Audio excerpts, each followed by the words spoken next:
जैसे इसमें लाइन भी लिखी है मैंने कि जब भी कभी गलती से मन गीला होता है, तो हृदय के जिस हिस्से में मैंने तुम्हें छुपा रखा है, वहाँ से कुछ कविताएँ फूट आती हैं। तो वही ये मेरी कविताएँ हमेशा फूटती हैं। जैसे जो मैंने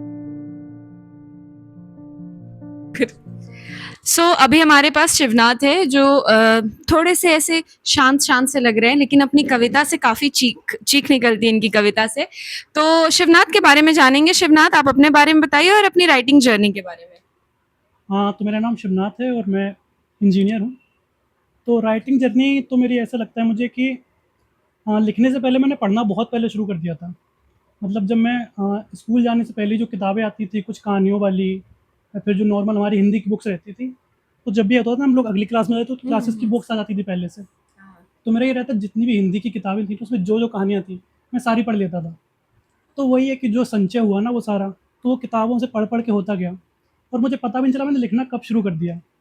मतलब मैं कोटा में था 1 साल के लिए जेईई की प्रिपरेशन के लिए।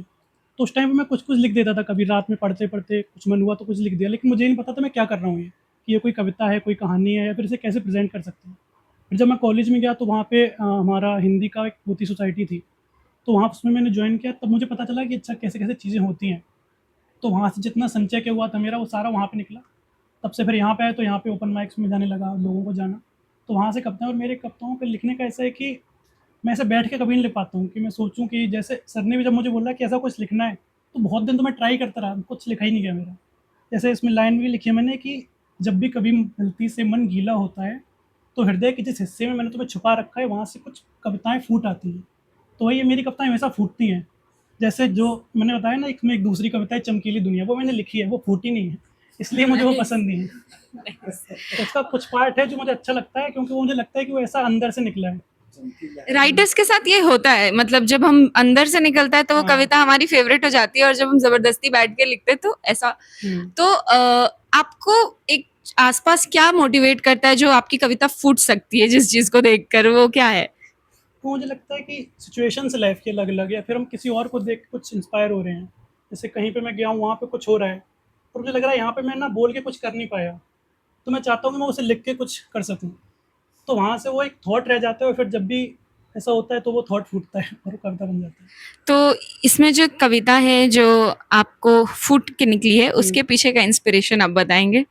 हाँ, जैसे ये कविता हो गई थी जो सर ने जब बोला कि ये 3 ऐसे थीम है उस पे कुछ लिखना है। तो पहले मैंने वो चमकीली दुनिया कविता लिखी, तो वो ऐसा लिखी हुई थी।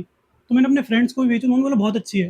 और उन्होंने बोला कि मुझे अच्छी नहीं लग रही है। तो उन्होंने बोला कि यही कि तुमने उससे बेटर लिखा हुआ है, तो कुछ और सोचो। तो वही मैं सोच रहा था कि ये क्या कर सकते हैं। तो मुझे प्यास जो वर्ड था ना वो टिक गया एक जगह कहीं पे। तो वहाँ से मुझे लगा कि क्या कविता निकल सकती है, तो मैंने वो शीर्षक ही प्यासी कविता रख दिया। तो उसमें मेनली जो जर्नी है लिखने की, कि कैसे कविता उतर रही है कागज़ पे, तो वही लिखा है उसमें। तो जितने भी हमारे रीडर्स हैं उनको पता होना चाहिए, जो प्यासी कविता की बात करें, ये हमारी पहली कविता है किताब की।